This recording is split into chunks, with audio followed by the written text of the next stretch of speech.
So last time we talked about how to define trig ratios for any angle, whether it's big, small, negative, or positive. Now I want to talk about reference angles. That'll enable us to actually compute trig ratios.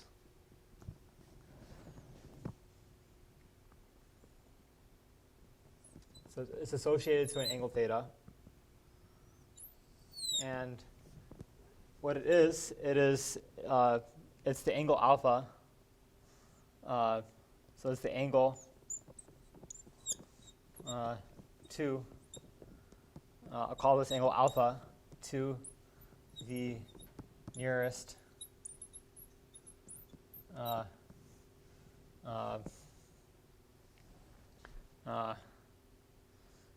x-axis, and it's defined to be a number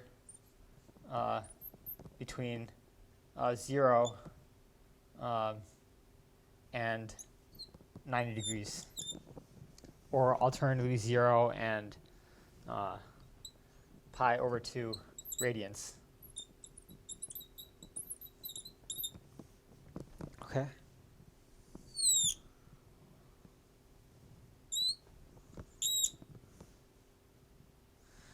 Here's an example. So let me draw the angle theta, which is 120 degrees. Or in radians, this is 7 pi divided by 6. Sorry, this is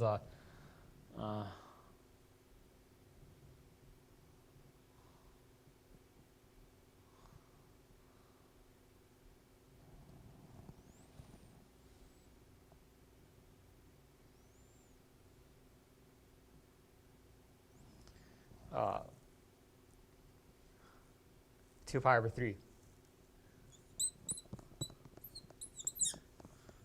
radians.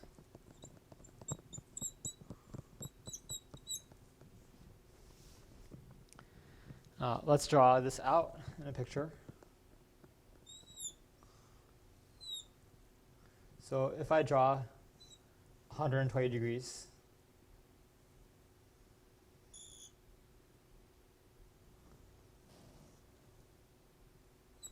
then what happens is that the angle to the nearest x-axis is this one over here. So this is theta.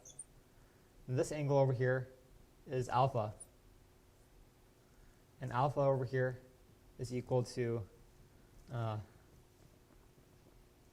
60 degrees, otherwise known as pi over 3, because that's what the visual tells us.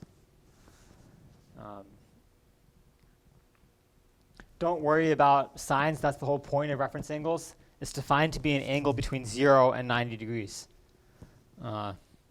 So just literally find the magnitude of the nearest angle between the diagonal line and the x-axis. Now, why do we care?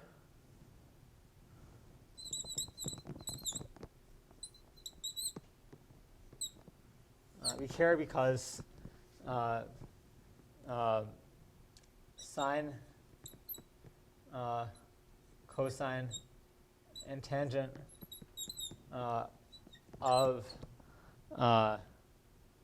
theta, these equal to up to a sine. They're the same thing as sine, cosine, and tangent of alpha.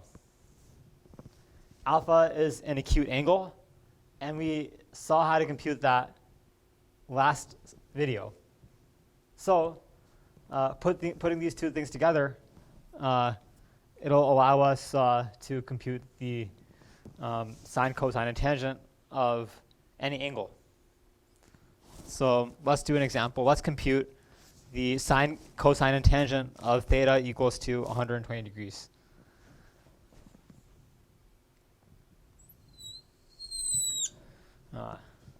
So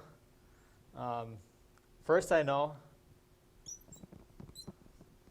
that the example here is to compute the sine, cos, and tangent of theta equals to 2 pi over 3 radians, otherwise known as 120 degrees. So the first step is that the sine of alpha, since alpha is 60 degrees, well, that's the sine of 60 pi over 3, which is the sine of this is square root of 3 divided by 2. Cosine of alpha is going to be 1/2, and the tangent of alpha is going to be the square root of 3.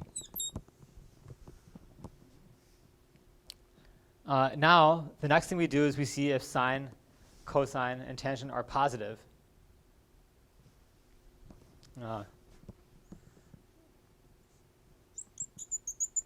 So we know the sine of theta.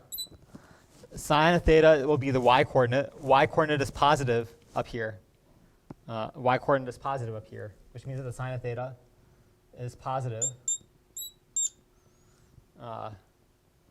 because y is positive.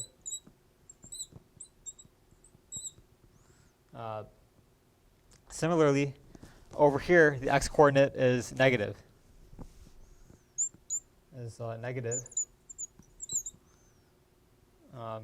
And the slope of this line over here, that slope is negative. It's a negative slope.